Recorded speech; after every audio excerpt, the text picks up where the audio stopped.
Hello बच्चों, स्वागत है सभी का आपके अपने यूट्यूब चैनल राज एजुकेटर में। जैसा कि थंबनेल देख पा रहे हैं, RUHS BSc nursing entrance exam 2024 के लिए बायोलॉजी मोस्ट एमसीक्यूज।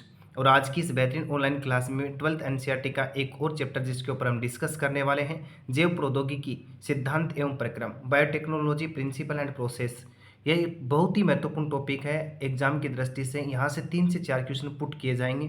बड़े ही गौर से क्वेश्चन के बारे में समझना है और अच्छी तरीके से रीड आउट करने के बाद में आपको ऑप्शन तक पहुंचना है, करेक्ट ऑप्शन कौन सा होगा। सारे के सारे क्वेश्चन बच्चे आप पेन कॉपी लेकर के बैठना है, नोट्स में डालने हैं। बहुत अच्छे क्वेश्चन आपको देखने को मिलेंगे, एक से बढ़कर के एक कंटेंट जो है वो आपके सामने रखा जाएगा। बिल्कुल सेशन को लाइक और शेयर करने के साथ में आगे बढ़ना है। बिल्कुल जुड़ते हैं आज के पहले क्वेश्चन के साथ में, जो देख पा रहे हैं आप मोबाइल स्क्रीन के ऊपर। निम्न में से कौन सा वांछित डीएनए हो सकता है? वेरी इंपॉर्टेंट, पहला ही क्वेश्चन आपके सामने धमाका दे रहा है। निम्नलिखित में से कौन सा वांछित डीएनए हो सकता है? ऑप्शन नंबर 1 में कह रहा है कि संश्लेषित डीएनए होगा, 2 में कह रहा है कि सी डीएनए होगा, 3 में कह रहा है जीनोमिक डीएनए होगा और 4 नंबर ऑप्शन में कह रहा है कि उपरोक्त सभी। बहुत ही अच्छा क्वेश्चन है आपके सामने। बिल्कुल करेक्ट आंसर देने का पूरा प्रयास करना है। कौन सा वांछित डीएनए हो सकता है? संश्लेषित डीएनए हो सकता है, सी डीएनए हो सकता है, जीनोमिक डीएनए हो सकता है, या फिर उपरोक्त सभी होगा। इस क्वेश्चन का आप करेक्ट आंसर क्या करने वाले हैं? बिल्कुल सारे बच्चे टिक मार्क करना। पहला क्वेश्चन देखो धमाकेदार। देखो ऐसा क्वेश्चन आ जाए तो आपको जाना होगा 4 नंबर ऑप्शन के पास में, यानी इसके अंदर संश्लेषित डीएनए भी होगा, सी डीएनए, जीनोमिक डीएनए, इसके अंदर तीनों करेक्ट हो जाएंगे। तो अपने पहले क्वेश्चन का ऑप्शन नंबर 4 जो है वो बिल्कुल राइट होगा। बिल्कुल। अब आगे बढ़ते हैं 2 नंबर क्वेश्चन की ओर, जो देख पा रहे हैं आप मोबाइल स्क्रीन के ऊपर। सेकंड क्वेश्चन क्या कहना चाहता है कि न्यूक्लिक अम्ल का एक रज्जु जिसके साथ एक रेडियोधर्मी अणु जोड़ दिया गया है उसको क्या कहते हैं? वेरी इंपॉर्टेंट है। देखो, न्यूक्लिक एसिड का एक रज्जु है जिसके साथ में एक रेडियोधर्मी अणु जोड़ दिया गया है, क्या कहलाता है? वेक्टर कहलाता है, प्लाज्मिड कहलाता है, चयनशील मार्कर कहलाता है, या फिर प्रोब कहलाता है? सेकेंड क्वेश्चन के 4 ऑप्शन आपके सामने मोबाइल स्क्रीन के ऊपर दिखाई दे रहे हैं। यहाँ पर करेक्ट ऑप्शन कौन सा होने वाला है? बिल्कुल सभी विद्यार्थियों को करेक्ट आंसर के पास में पहुंचने का पूरा प्रयास करना है। बहुत अच्छा क्वेश्चन देख पा रहे हैं आप। यहाँ करेक्ट ऑप्शन कौन सा होने वाला है? न्यूक्लिक एसिड का एक रज्जु जिसके साथ एक रेडियोधर्मी अणु जोड़ दिया गया, क्या कहलाता है? वेक्टर होगा, प्लाज्मिड होगा, चेनशील मार्कर होगा, या फिर प्रोब होगा? बिल्कुल अच्छा क्वेश्चन है, बहुत ही शानदार क्वेश्चन आप मोबाइल स्क्रीन के ऊपर देख पा रहे हैं। इस क्वेश्चन में आपको जाना होगा 4 नंबर ऑप्शन के पास में, यानी करेक्ट आंसर निकल के आएगा प्रोब। क्या निकल के आएगा? प्रोब निकल के आएगा। अब बच्चों इसी कड़ी को आगे बढ़ाते हैं। 3 नंबर क्वेश्चन पर हम डिस्कस करते हैं। एग्रोबैक्टीरियम की बात कर रहे हैं। एग्रोबैक्टीरियम ट्यूमिफेसियंस का डीएनए खंड जिसको टी डीएनए के नाम से जानते हैं। एक बात तो आपको ये याद रखना है बच्चा, एग्रोबैक्टीरियम ट्यूमिफेसियंस का जो डीएनए होता है उसका जो फ्रेगमेंट होता है, जो उसका टुकड़ा होता है, उसको किसके नाम से जानते हैं? तो आपको ध्यान देना है, उसको टी डीएनए के नाम से जानते हैं। सामान्य पौधों की कोशिकाओं में क्या रोग उत्पन्न करता है? वेरी इंपॉर्टेंट क्वेश्चन देख पा रहे हैं आप मोबाइल स्क्रीन के ऊपर, बहुत ही अच्छा क्वेश्चन है। इस क्वेश्चन का करेक्ट आंसर मैं देखना चाहूँगा कितने विद्यार्थी निकाल पाएंगे। बिल्कुल आपको पूरा प्रयास करना है, पूरा दम लगा देना है। बिल्कुल अच्छा क्वेश्चन है, रट्टा मार लो इसका यदि आपको करेक्ट आंसर नहीं पता है। और जिस विद्यार्थी को करेक्ट आंसर पता है बिल्कुल टिक मार्क कर दो, बिल्कुल ऑप्शन लिख दो कमेंट के अंदर कि इसका करेक्ट आंसर ये होगा सर जी। बिल्कुल, एग्रोबैक्टीरियम ट्यूमिफेसियंस का डीएनए खंड जिसको टीडीएनए के नाम से जानते हैं, वो सामान्य कोशिकाओं में कौन सा रोग उत्पन्न करता है? देखो बेटा, 1 नंबर ऑप्शन में कह रहा है कि कैंसर, 2 में कह रहा है अर्बुद, 3 में कह रहा है अपघटन और 4 में कह रहा है कि इनमें से नहीं कुछ नहीं। बिल्कुल करेक्ट आंसर देना। बहुत शानदार क्वेश्चन देख पा रहे हैं आप मोबाइल स्क्रीन के ऊपर।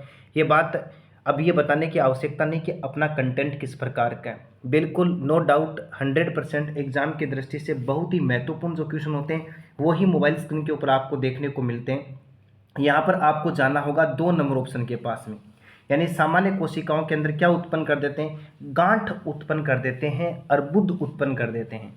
बिल्कुल अच्छी तरीके से समझना है। एग्रोबैक्टीरियम ट्यूमिफेसियंस का डीएनए खंड सामान्य पौधों की कोशिकाओं के अंदर एक डिजीज उत्पन्न करता है जिसका नाम है अर्बुद, यानी गांठ उत्पन्न कर देता है। ठीक है, अब बात कर लेते हैं 4 नंबर क्वेश्चन की, जो देख पा रहे हैं आप मोबाइल स्क्रीन के ऊपर। एक से बढ़कर के एक क्वेश्चन, एक बार फिर से एक और शानदार क्वेश्चन का आप दर्शन कर पा रहे हैं।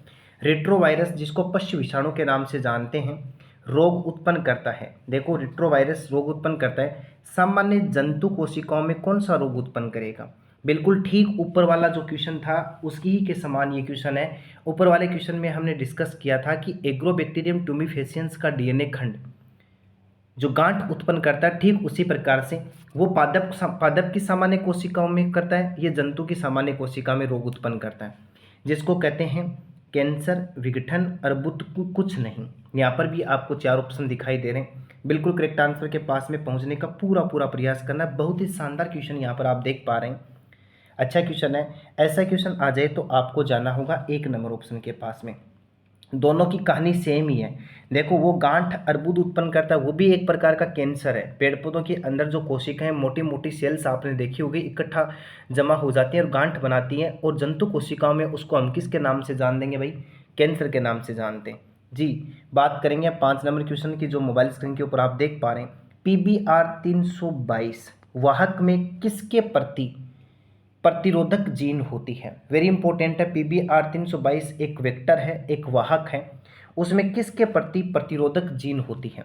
ऑप्शन नंबर 1 है एम्पिसिलिन के प्रति, और ऑप्शन नंबर 2 जो है वो है टेट्रासाइक्लिन, और 3 कह रहा है कि उपयुक्त दोनों, 4 कह रहा है कि नन ऑफ दीज इनमें से नहीं। बिल्कुल यदि आपने PBR 322 का यदि डायग्राम बनाया है, इस वेक्टर का यदि वाहक का सहवाग का यदि आपने डायग्राम बनाया है, तो बिल्कुल उस डायग्राम में AMP की खोपड़ी पर R देखा होगा, TET की खोपड़ी पर भी R देखा होगा। ये AMP का मतलब एम्पिसिलिन है, और इस R का मतलब होता है प्रतिरोधक जीन, बिल्कुल रेजिस्टेंस जीन जिसको कहा जाता है।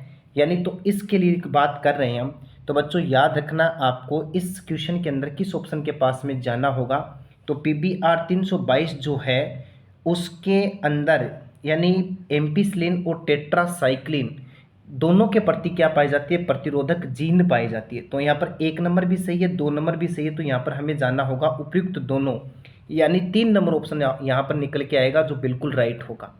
बिल्कुल।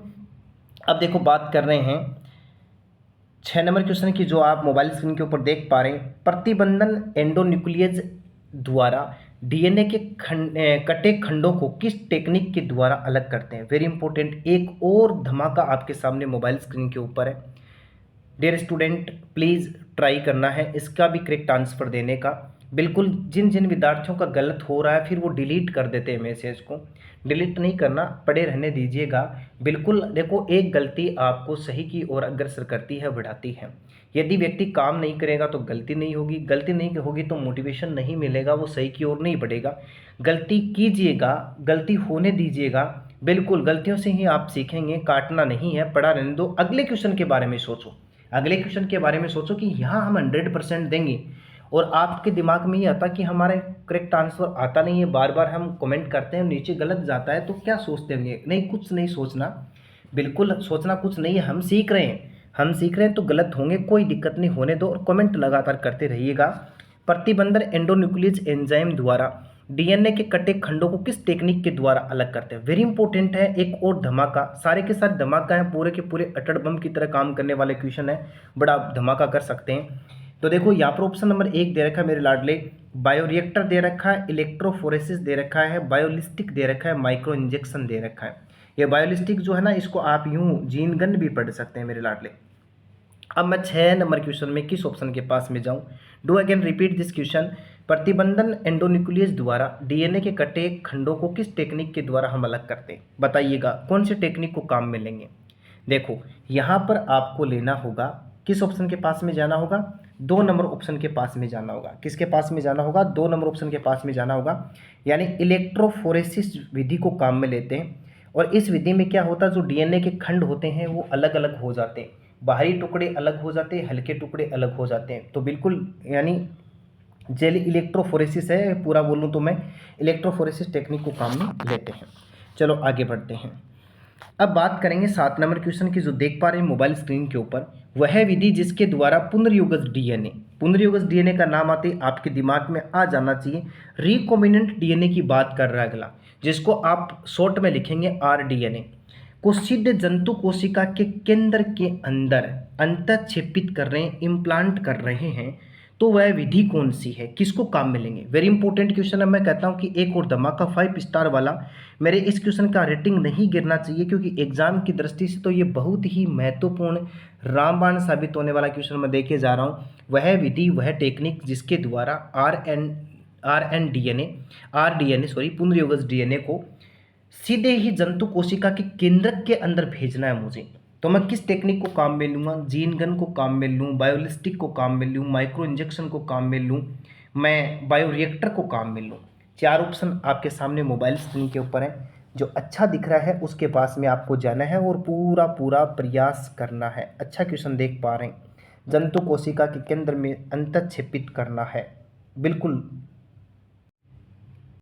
तो यहाँ पर आप किस ऑप्शन के पास में जाने वाले हैं। इस प्रकार का क्वेश्चन आपके सामने आ जाए तो आपको जाना होगा, देखो आपको जाना होगा अंतःक्षेपण विधि के पास में, यानी माइक्रो इंजेक्शन के पास में।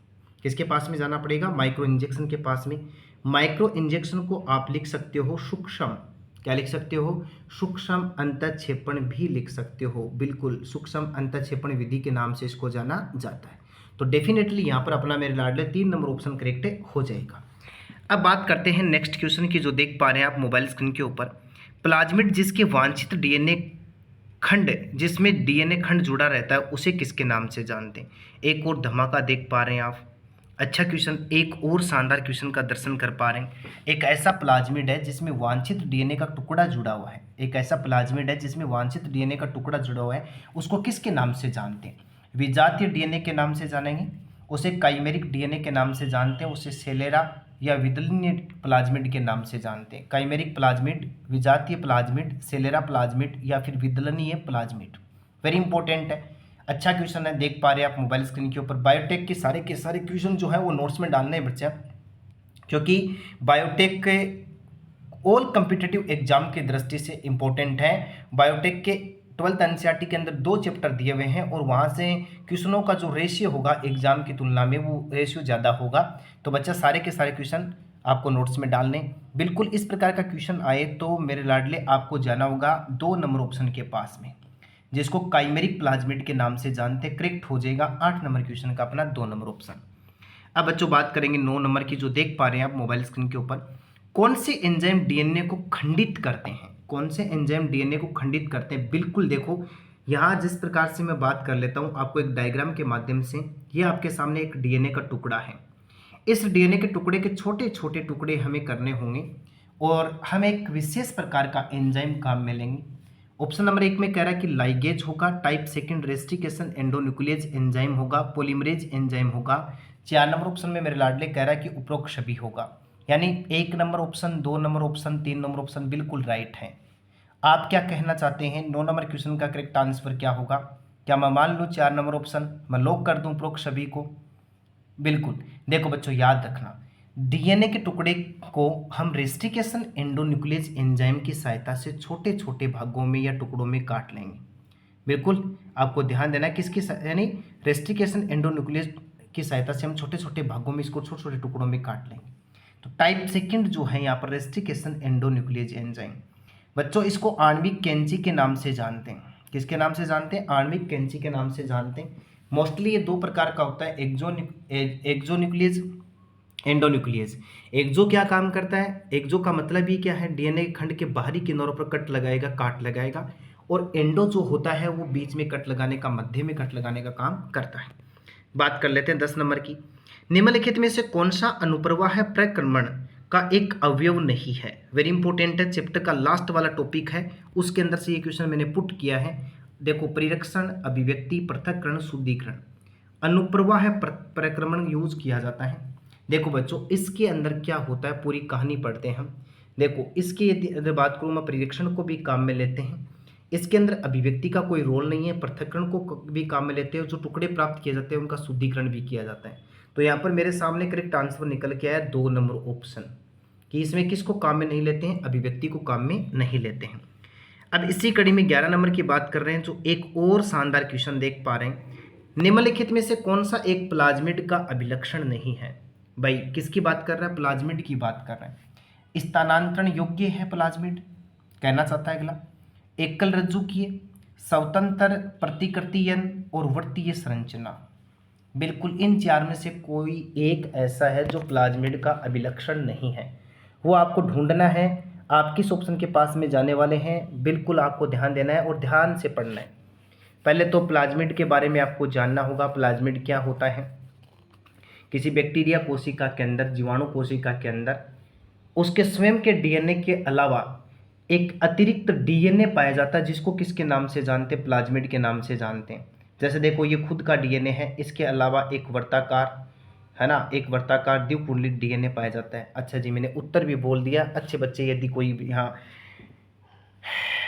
की तरह समझोगे तो बिल्कुल पहुंच जाओगे। देखो यहाँ पर एकल रज्जु के नहीं होगा, स्थानांतरण योग्य होगा, बिल्कुल वेक्टर की भांति काम करता है प्लाज्मिड। इसके अंदर जो खुद का डीएनए जो पाया जाता है उसके अंदर रेप्लिकेशन प्रोसेस पाया जाता है, स्वतंत्र प्रतिकृतियन का भी गुण पाया जाता है। एक प्रकार की प्लाज्मिड जो होती है वो सर्कुलर स्ट्रक्चर होती है, वर्तीय संरचना होती है। तो डेफिनेटली यहाँ पर अपने पास में निकल के आया सेकंड ऑप्शन। अब बच्चों बात कर लेते हैं नेक्स्ट क्वेश्चन की, जो देख पा रहे हैं मोबाइल स्क्रीन के ऊपर।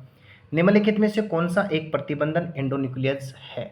डीएनएज फर्स्ट है। देखो इसको इस प्रकार से लिखेंगे, डीएनएज इस प्रकार से इसको लिखा जाएगा, ऐसे लिख देते हैं, डीएनएज फर्स्ट लिख देंगे, इसको हम लिख देंगे आरएनएज, और हिंद सेकंड, और प्रोटीएज। चार ऑप्शन है, ऑप्शन में आपके सामने बिल्कुल करेक्ट आंसर के पास में पहुंचने का पूरा प्रयास करना बच्चा।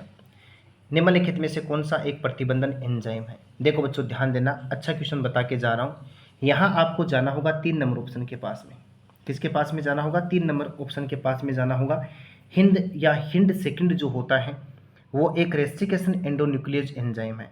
इसके अलावा बच्चों याद रखना कि सबसे पहले खोजा गया रेस्ट्रिकेशन एंडोन्यूक्लियस एंजाइम कौन सा है, प्रतिबंधन एंडोन्यूक्लियस एंजाइम कौन सा है, पूछ लिया जाए तो भी आपका आंसर आना चाहिए कि वो क्या होता है, हिंद सेकंड होता है। याद रखना सबसे पहले खोजा गया रेस्ट्रिकेशन एंडोन्यूक्लियस एंजाइम कौन सा है, तो हिंद सेकंड है। बात करो नेक्स्ट क्वेश्चन के बारे में, क्या कहना चाहता है कि प्रतिबंधन एंजाइम प्राकृतिक रूप से पाए जाते हैं। वेरी इंपॉर्टेंट है, वेरी वेरी इंपॉर्टेंट है, बहुत अच्छा देख पा रहे हैं। यूकेरियोटिक कोशिका में पाया जाता है, ईस्ट में पाया जाता है, जीवाणु में पाया जाता है, उपरोक्त क्षपी में पाया जाता है। दिखाई दे रहे मेरे लाडले, इसके अंदर आपको 4 option, choose the correct option in this question. इस क्वेश्चन के अंदर जो राइट ऑप्शन है उसका आपको चयन करना है। अच्छा देख पा रहे हैं यहाँ पर मैं किस ऑप्शन के पास में जाऊँ, क्वेश्चन का बिल्कुल राइट आंसर हो जाए।